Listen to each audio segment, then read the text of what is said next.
凌晨這2場點球大戰，把2支歐洲豪门直接送回了家。先说最渣的，德国4星德国被巴拉圭在点球大戰裡淘汰了，1-1，90分鐘加上加时，一共120分鐘都沒分出胜負。到了12碼上，帕拉圭笑到了最後。这是德國隊在世界杯歷史上头一回点球大戰輸球，以前他們踢點球從來沒輸過，是出了名的穩。這回記錄碎了，人也回家了。你要是覺得這就是今晚唯一的冷門，那還早。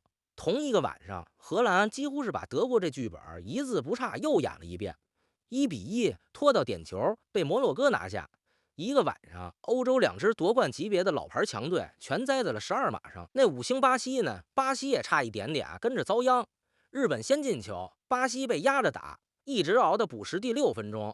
馬蒂內利那一腳才算把命給續上。這就是世界杯32強淘汰賽，頭一個完整的比賽日。淘汰賽跟小組賽不一樣，小組賽踢平了還能各拿1分回去算賬，淘汰賽是一場定生死，平了就加时，加时還平就點球，誰也別想要第2回合，輸了今天就直接收拾行李回家。所以你看着球員一個個咬着牙，那不是裝的，是真沒有退路。今天這3場場場驚心，夠咱回味一陣的。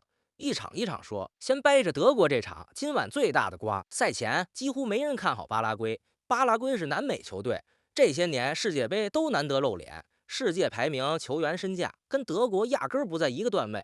德國這邊是年輕主帥納格爾斯曼帶着重新搭的班子，小組賽踢得有模有樣，維爾茨、哈弗茨這幫人正當年，大夥都覺得他們能穩穩過關。倒是納格爾斯曼自己賽前提了個醒，說巴拉圭是個特別難纏的對手，結果這話一語成讖。上半場42分鐘，巴拉圭一個角球甩進禁區，恩西索，巴拉圭現在最亮的那個攻擊手，高高躍起一記頭球頂進去了，0-1。德國落後，全場都沒想到。下半場德國急了，把人往前壓，50多分鐘，維爾茨從邊路一傳，哈弗茨搶前點一蹭，皮球入網，1-1扳平。這時候你以為德國要發威，要大開殺戒了吧？沒有，巴拉圭那道防線就跟焊死了一樣，10個人退回去保着自家球門。德國傳來傳去就是砸不開，90分鐘沒分出來。進加時，加時裡德國還真把球頂進去過一回，後衛塔赫後點一個頭球，球進了，德國全隊都開始慶祝了，板凳席都站起來了。結果裁判被叫去看回放，這裡給第一次看球的朋友補一句 ，VAR 就是錄像回看，跟網球的鷹眼差不多，球進了有爭議，回看一遍再做判罰。這一回看就看出事來了，德國的安東在角球進來的時候提前頂到了巴拉圭門將，犯規在先，這球吹掉了。煮熟的鴨子又飛了一回，1-1，誰也奈何不了誰，一直拖到點球大戰。到了點球，巴拉圭門將吉爾成了全場最大的英雄。德國先罰，哈弗茨那一腳被吉爾判斷對了方向，撲了出去。接着沃爾特馬德上來，又被吉爾給按住了。一場點球大戰，門將一個人撲出對方2個點球，這誰還頂得住？最後巴拉圭的卡納萊穩穩一推，球進，4-3，巴拉圭贏了。球員教練全衝進場抱成一團啊！巴拉圭全國都瘋了，這對巴拉圭足球來說是幾十年都未必遇得上一回的大日子。我得專門多說一句，德國這點球，德國隊在世界杯上踢點球以前是真的神。1982年、1986年、1990年、2006年4次點球大戰，一次都沒輸過，球迷都管他們叫點球之王。越是這種生死關頭越穩，可這回對巴拉圭是他們世界杯歷史上頭一回點球輸球，一個保持了40多年的金身在巴拉圭腳下破了。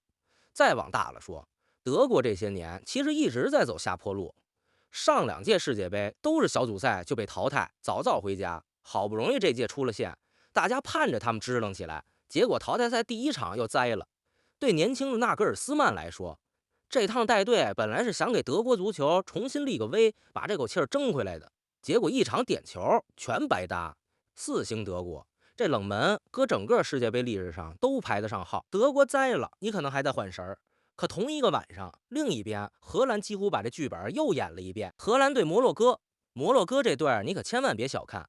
上屆世界杯2022年，人家一路過關斬將，踢進了4強，是頭一支闖進世界杯4強的非洲球隊。路上把西班牙、葡萄牙這樣的豪門一個接一個掀翻了。尤其那場對西班牙也是拖到點球，摩洛哥門將連撲帶擋贏下來的。換句話說，論打硬仗，論踢點球的心氣兒，摩洛哥一點都不虛。這是支有故事的隊，而且摩洛哥球迷是出了名的能造勢。上届世界杯就把一场场比赛的客场生生喊成了主场。今晚看台上也是鼓声震天。这对荷蘭來說是實打實的壓力。比賽大部分時間是荷蘭占着優勢。72分鐘，荷蘭的加格波，利物浦的邊鋒抓住機會一腳打進，荷蘭1-0領先，眼瞅着就要把球贏下來了。可摩洛哥就是不認這個命。補時第1分鐘，眼看比賽要結束了，伊薩迪奧普一個後衛都衝到對方禁區裡去了，頭球硬生生把比分扳成1-1。這還是他代表國家隊踢進的頭一個球。偏偏就在這要命的時候來了，荷蘭到嘴的鴨子又飞了。加时又熬了30分鐘，兩邊都没再进，1-1，還是得点球說話。這回的点球大戰比德国那场還離譜，摩洛哥自己也不省心，先是埃尔阿亞努伊一腳把球踢到了橫梁上，彈飞了。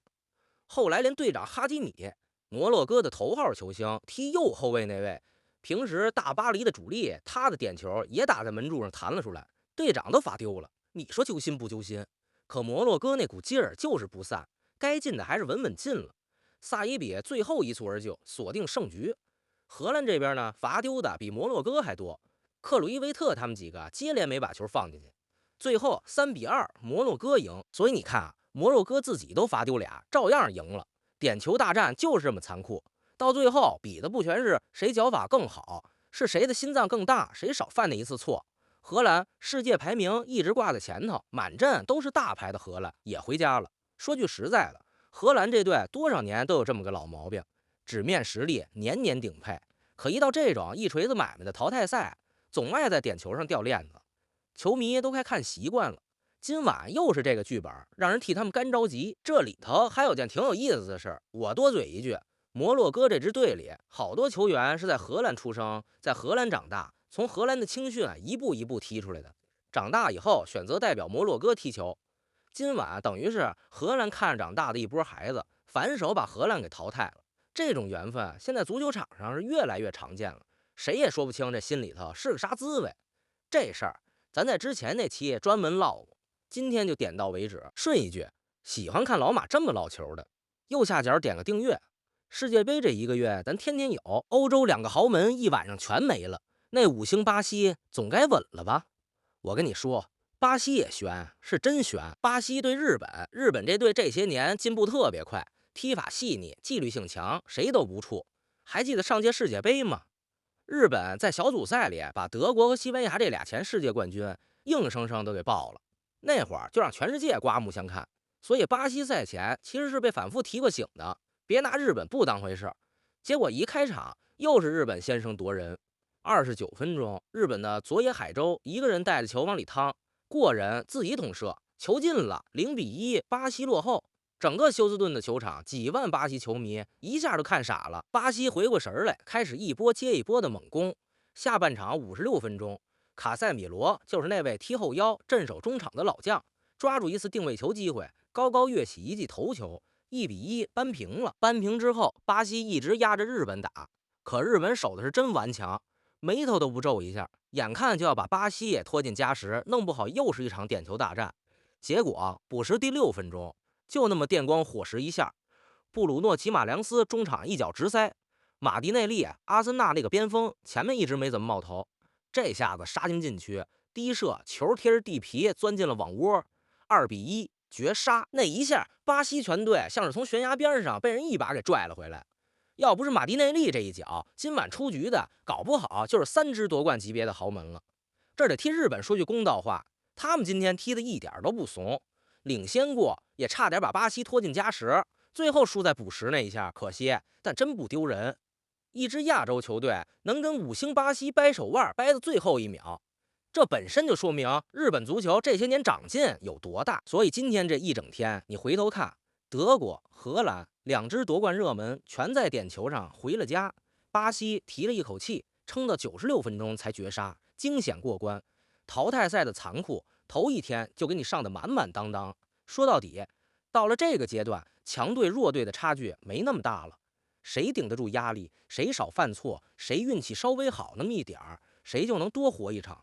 點球這東西再大的牌站在12碼前也得手心冒汗。這就是淘汰赛最揪心也最好看的地方。還有個細節挺有意思，今晚被淘汰的德國、荷蘭都是歐洲队，笑到最後的巴拉圭和巴西来自南美，摩洛哥来自非洲。